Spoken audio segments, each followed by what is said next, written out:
coming to Australia. Great scoop. Why would they bother coming, do you think? Because when they came last time, this was, 7 years ago, Meghan referenced it as being a catalyst for them leaving the royal family. So why bother coming back to the place that they clearly didn't love that much?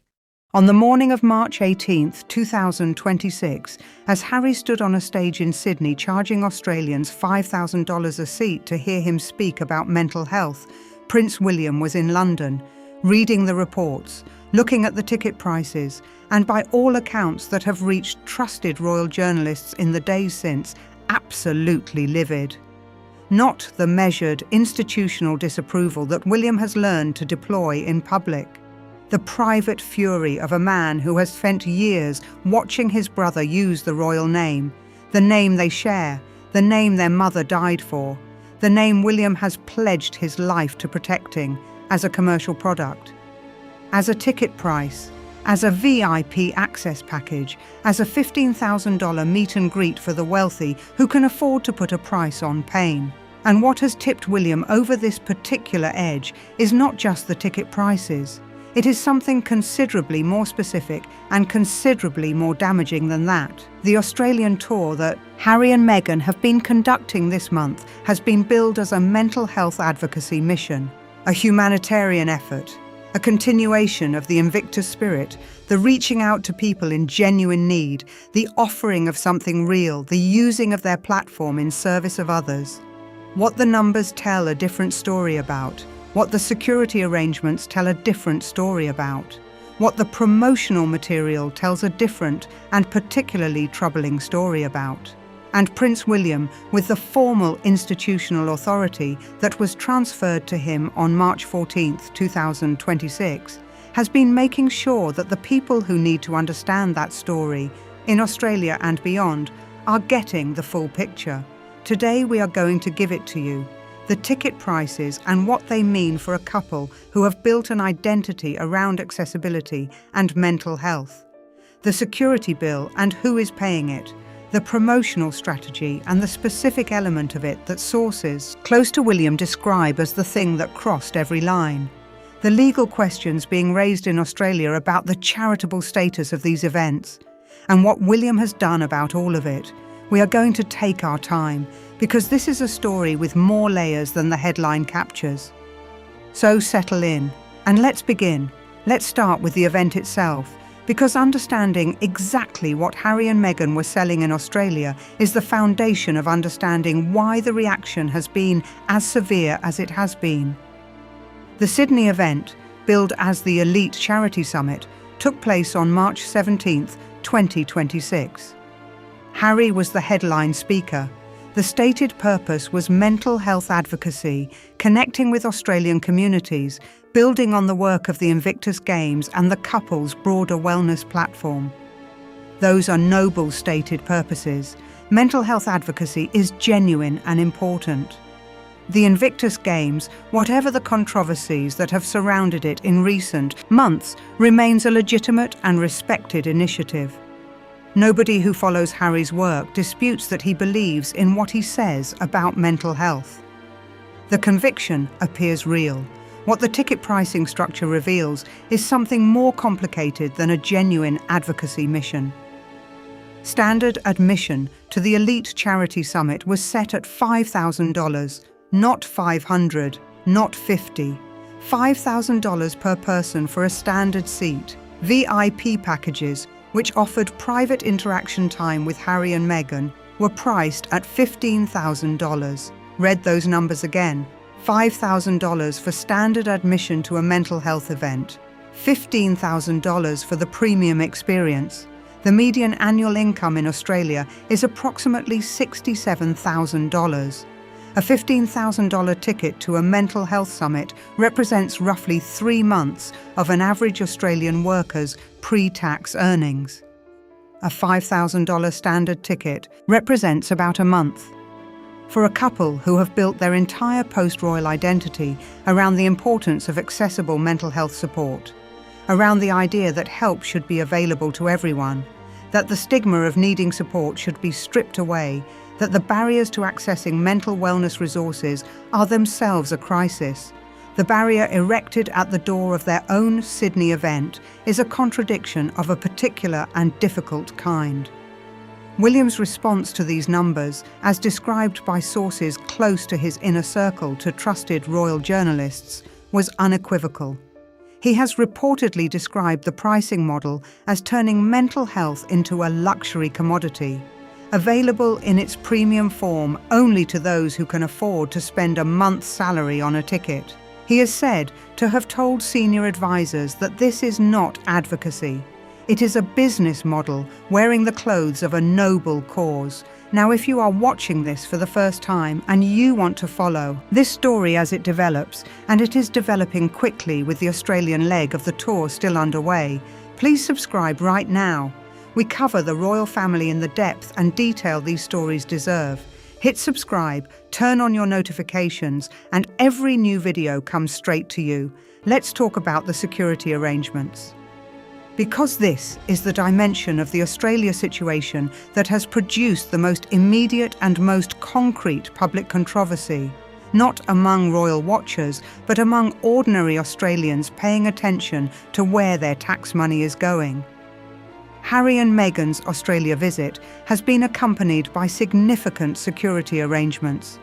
The nature of those arrangements, specifically the question of who is funding them and on what basis, has become a subject of active discussion in the Australian media and, according to sources with knowledge of communications between London and Canberra, a subject that William has raised formally when a foreign dignitary visits Australia on official state business.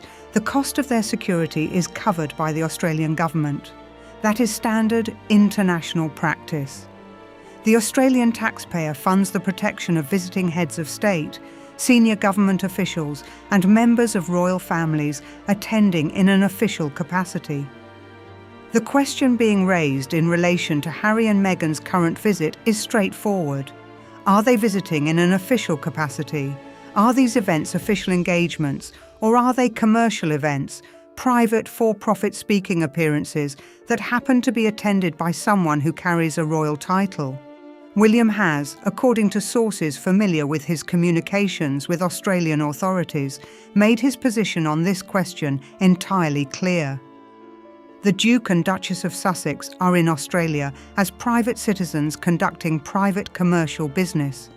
Their visit has not been sanctioned by the Crown as an official engagement. Any suggestion that it carries the diplomatic weight of an official royal visit is, in William's assessment, a misrepresentation. That distinction matters enormously for the security funding question. If the events are private commercial ventures, which the $5,000 ticket prices strongly suggest they are, then the case for Australian taxpayer funding of the security arrangements is considerably weakened. The protection of a private individual conducting private commercial business is not the same as the protection of a visiting royal on official duties. Reports circulating in Australian media this week suggest that the security bill for the Sydney and Melbourne legs of the tour has run into figures that have attracted serious attention, with estimates from sources close to the arrangements suggesting costs that, in the context of private commercial events of this kind, would normally be borne by the event organisers rather than by the public purse. William has reportedly urged a review of the arrangements and the basis on which security was provided. Whether that review produces formal consequences, financial or otherwise, is not yet determined. But the raising of the question itself, formally and through appropriate channels by the future King of England, is not a small thing. Let's talk about the promotional material, because this is the element of the Australia situation that those close to William describe as the thing that crossed every line, the thing that moved the conversation from institutional frustration into something that William is said to regard as genuinely unforgivable. The promotional campaign for the elite charity summit used, according to multiple reports from Australian media outlets and digital analysts who have examined it, a visual identity that bore a striking resemblance to the branding associated with the Royal Foundation's work, specifically the work associated with Catherine, Princess of Wales, and her early years initiative. Catherine has built her most significant public legacy around the importance of early childhood development, the research, the advocacy, the public campaigns that argue for greater investment in the crucial years of a child's life as the foundation for lifelong mental and emotional health. This work has been conducted with genuine commitment and genuine expertise. It has attracted significant international attention and considerable public goodwill. The promotional material for the Sydney event, according to sources who have examined it closely, used fonts, colour palettes, and visual elements that created an impression, for at least some of those who saw it and purchased tickets, of a connection to Catherine's initiatives. Some attendees have reportedly indicated they purchased tickets under the impression that they were in some way supporting or connected to the Princess of Wales's work. For William, this is not a branding oversight. It is not a junior designer making a careless choice. It is, in his assessment, the deliberate leveraging of his wife's reputation and her ongoing battle for her health. A battle that Catherine has conducted with extraordinary private dignity while maintaining her commitment to her public duties, to sell tickets to a commercial event that has nothing to do with her.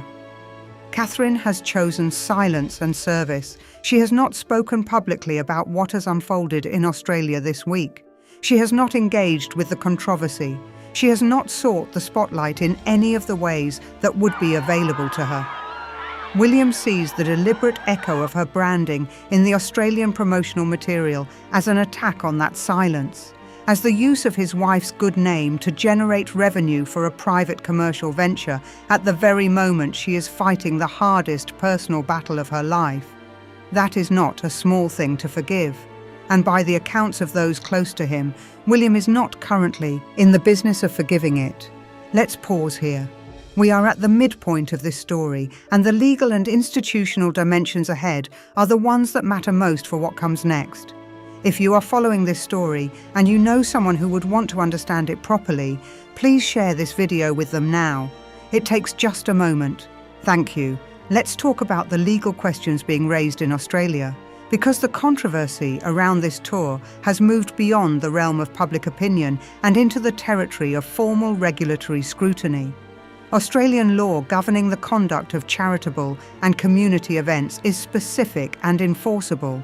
Events that are presented to the public as charitable or community benefit activities, events that use the language and imagery of charitable advocacy to attract attendance, are subject to requirements around transparency, registration, and the appropriate use of funds raised. The Elite Charity Summit was presented in its promotional material and its public positioning as a charitable mental health event. The tickets were priced as charitable contributions, not as commercial entertainment admissions. The couple's visit was described in terms that positioned it as a community engagement rather than a private commercial tour. Australian regulatory authorities, including the Australian Securities and Investments Commission and the relevant state charity regulators, are, according to reports from journalists covering the story in Sydney this week, examining whether the event meets the legal requirements for the charitable positioning it adopted, whether the funds generated through ticket sales were appropriately registered and disclosed, whether the security arrangements were obtained on a basis that accurately represented the nature of the visit.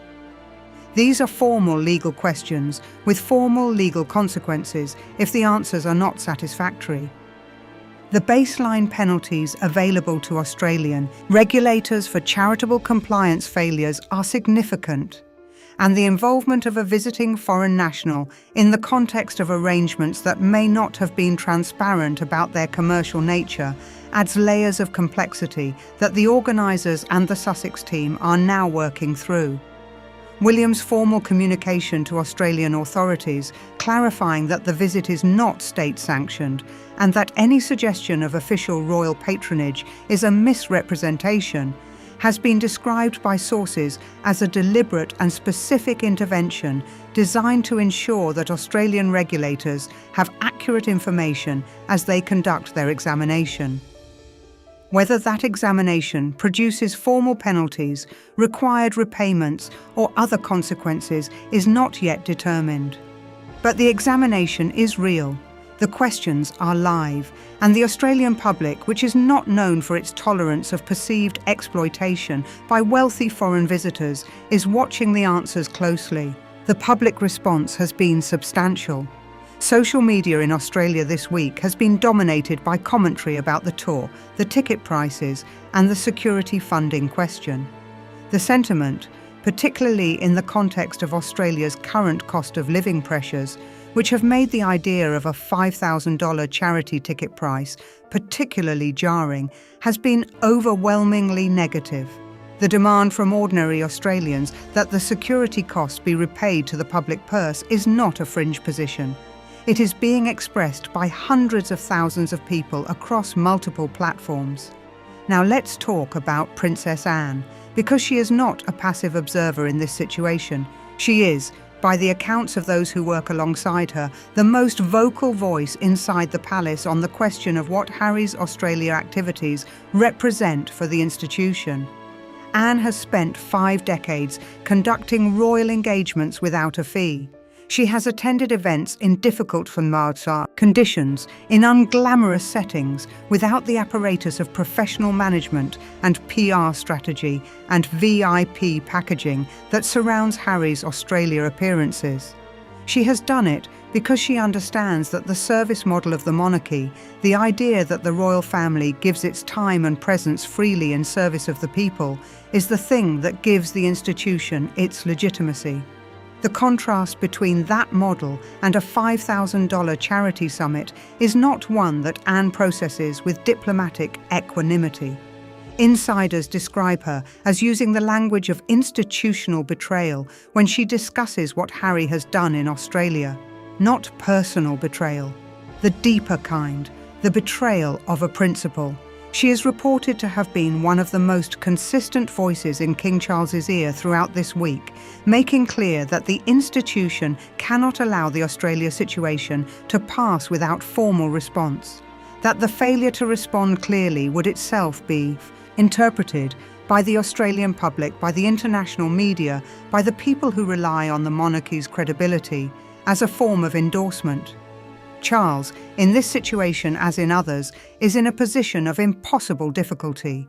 He is a father. Harry is his son. The natural impulse to protect, to minimize, to find a way through that does not require a final and public severance is real and is human. Those who know him say it costs him more than any public statement will ever convey. But William is not operating from that impulse. William is operating from institutional responsibility, and the authority to manage the institutional response, formally transferred to him on March 14th, means that the impulse Charles might prefer to follow is no longer the one that shapes the palace's actions. The palace's position is now clear. The Sussex visit to Australia is a private commercial matter. The Crown has no connection to it and no responsibility for it. The security question is for Australian authorities to determine. The promotional conduct is a matter of appropriate regulatory examination. And the use of the Princess of Wales's brand association in the promotional material is a matter that William considers a personal and institutional outrage. Let's talk about the financial reality that drove the Australia decision in the first place. Because understanding why Harry and Meghan made this trip, and made it at these ticket prices, requires understanding the financial landscape they are operating in right now. The Sussex annual overhead is, by the estimates of financial analysts who have examined the available information, substantial. Private security in the United States, operating at a level of protection that the British government declined to fund, costs approximately $2 million annually. The Montecito estate requires significant ongoing maintenance costs. The legal fees from the collapsed Daily Mail court case represent a liability that has not yet been fully resolved. The professional operation, the staff, the PR machine, the management infrastructure requires consistent funding. The income that was supposed to sustain that overhead has reduced significantly. The Netflix deal, signed for a reported $100 million in 2020, has largely run its course. The Spotify deal ended years ago with a fraction of its reported value paid. The book royalties from Spare are declining. The As Ever brand has lost its Netflix backing. What remains is the speaking circuit, the personal appearance income, the paid engagement model in which the Sussex name and presence generates revenue directly, not through streaming platforms or brand partnerships or publishing advances, but through the sale of access to Harry and Meghan themselves. In that context, a $5,000 ticket price is not a statement of values. It is a statement of financial need. It is what you charge when the other income streams have narrowed and the overhead has not reduced correspondingly. William understands this. He has been briefed, according to sources close to him, on the financial pressures his brother is facing. He comprehends the arithmetic, and he is not without a degree of sorrow about the position Harry has arrived at through the choices of the past 6 years. But understanding why someone does something does not mean you endorse it. And what William cannot endorse is the mechanism Harry has chosen to generate the income he needs.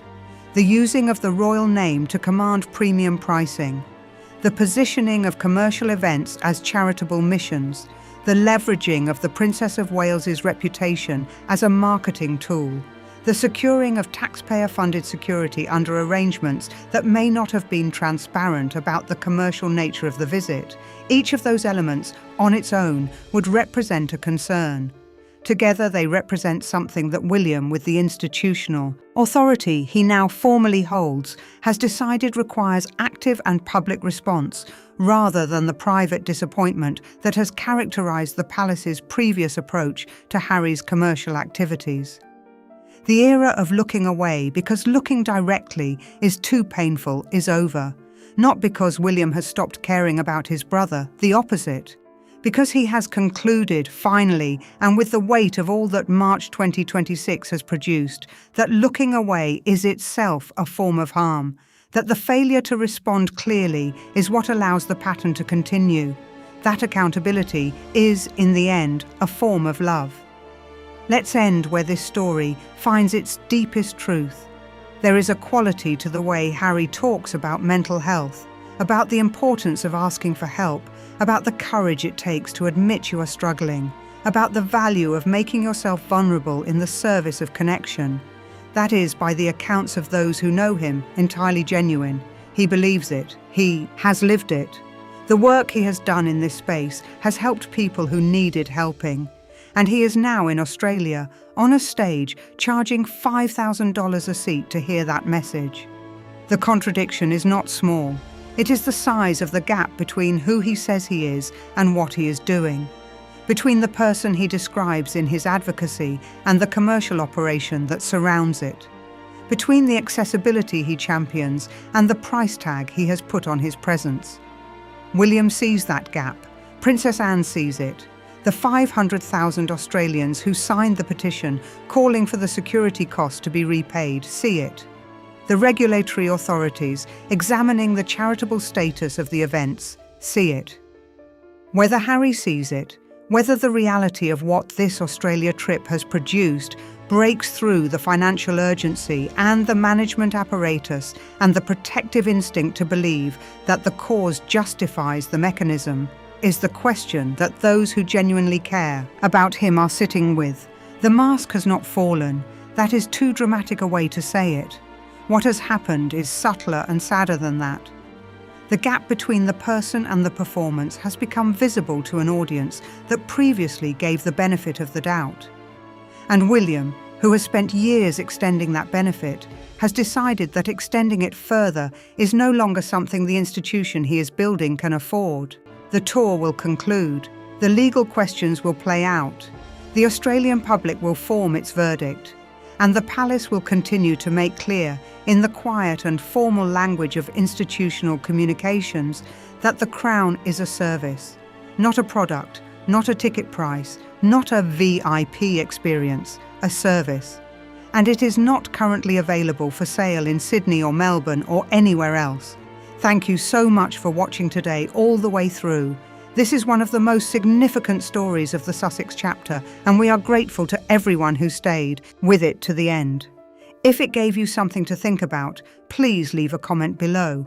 Tell us whether you believe the Australian public is right to demand repayment of the security costs, or whether the reaction has gone too far given that Harry and Meghan have not been found guilty of any legal wrongdoing.